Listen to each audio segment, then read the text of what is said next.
Ever feel like there's just too much to fit into the day to even consider your Pilates practice? Well, I feel you, I hear you, and I'm super excited to talk about some easy tips for you to use to include Pilates into your normal daily life.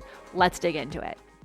Welcome to OnlinePilatesClasses.com, the most supportive Pilates-loving community across the globe. Enjoy new weekly classes from our amazing teachers. Download the OnlinePilatesClasses.com app today. Hi, I'm Lesley Logan, co-founder of OnlinePilatesClasses.com. I've been doing Pilates since 2005 and teaching Pilates since 2008.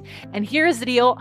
I'm one of those weirdos who fell in love with Pilates and changed the entire schedule of everyone at her job so she could go every single day. And of course, I was 22, and so it was really easy to do that. And then I became a Pilates instructor, and I was working a part-time job, also teaching Pilates, and I started to realize that I was even struggling to fit Pilates into my own life, and I taught it. And so I had to figure out, how do I make sure that Pilates is a consistent practice? And something I want to tell you is that Pilates isn't just about going to an hour-long class several days a week. In fact, that's not even accessible for so many people, right? And Pilates isn't just about making sure you have an hour on your mat at home, because that might even be too much. So I want to talk about easy ways to have Pilates be part of your daily life, whether it's having a few minutes to do Pilates at your home or having the amount of time it would take to take a full class.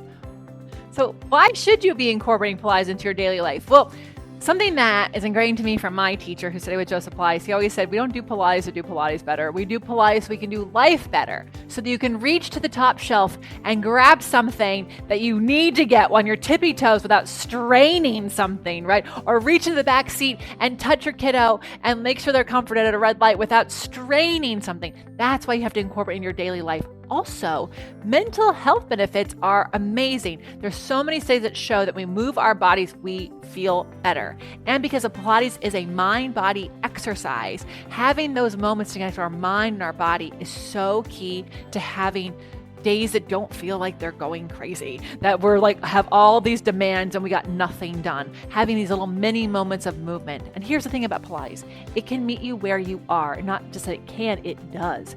It meets you wherever you are, no matter your level of practice, no matter what you have access to, including the amount of time that you have. You can do exercises that take 1 minute, and that's your Pilates for the day. You can do 15 exercises in less than 10 minutes. And that's what makes Pilates so much more accessible and more fun to getting into your daily life than going to the gym and doing sets and reps. Not that I'm saying you shouldn't do those things. Absolutely you should.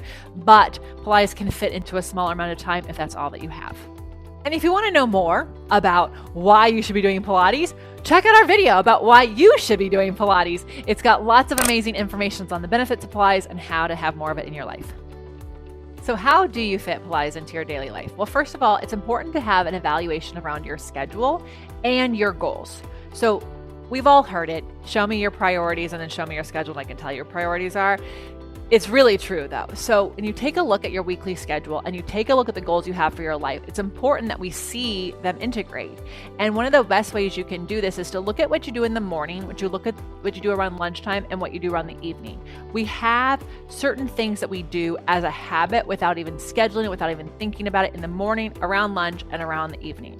And then I want you to look and see, like, where in those areas could you add moving your body? And I'm not saying for an hour. That might be too much for us to ask of you right now. I'm saying for 5 minutes. Where can you lay down and do some Pilates, right? So I want you to look and see, oh, actually, right after I get out of bed, I probably could lay down and do 5 minutes of Pilates. Great, we can try there, right? If we fail at that, we try multiple times, it's not working, then we can try it. Oh, actually, before I go to lunch, I don't need a full hour. I could do it in my office, in the back of the office, right before I leave and have a shorter lunch break to eat. Great, we could try that out. And if that works, we nailed it, right? And then over time, as you start to have more energy, more stamina, you might even find that you can have more time to do Pilates elsewhere at a studio or at home. If lunchtime doesn't work, maybe it's as soon as you get home from work, before you start anything else, you have your mat already laid out. You did it on your way to work that day, so you can show up, lay down, and do your Pilates practice. But do you see, we're always trying out and testing the waters to see what is possible, and we're doing it with a short amount of time. That is very, very key. If you force yourself to try to find 30 minutes and you only have time to do 15, you're going to feel like you failed. So you want to make sure the time is short. Second, you want to celebrate what you did do. That's going to be key for making this a habit. All right. It's very, very important that if you think about doing Pilates, that you celebrate that you did that. But if you only have time to do 1 minute of Pilates, you celebrate you did that too. The next thing I want you to actually look at is what can you get rid of in your life? What can you delegate out? What doesn't need to be on your schedule? And this is hard, especially for my type A perfectionists, my people who love to feel needed. But truly, there are things on your plate that you probably could automate through a subscription service, or you could ask someone else to do. If you're married, can you tell your partner, hey, on Tuesdays and Thursdays for 30 minutes, I want to make sure I'm doing my Pilates practice. Can you make sure everyone leaves me alone? Asking for help and delegating things out might be the next thing you have to do to get Pilates in your life. And then the other thing I want you to consider is that it does not have to be a full hour of Pilates to get the benefits of Pilates. So many places offer fitness classes that are 45 minutes and 55 minutes long, but that's not always sustainable or just even at all attemptable to do in a busy life, right? We don't have the time to drive somewhere, take the class, drive home, change our clothes.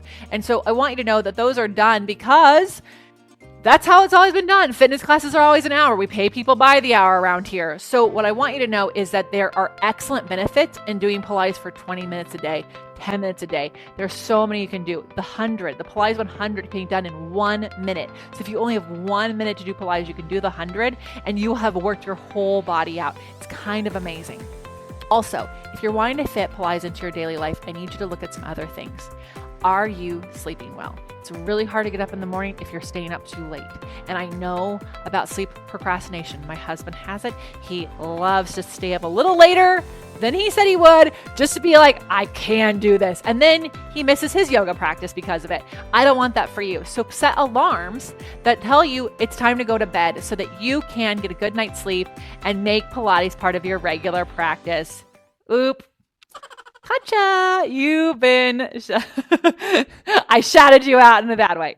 Anyways, but my thing here is that sleep is really a priority. It has to be a priority to moving your body, because if you don't sleep well, lots of bad things happen, okay?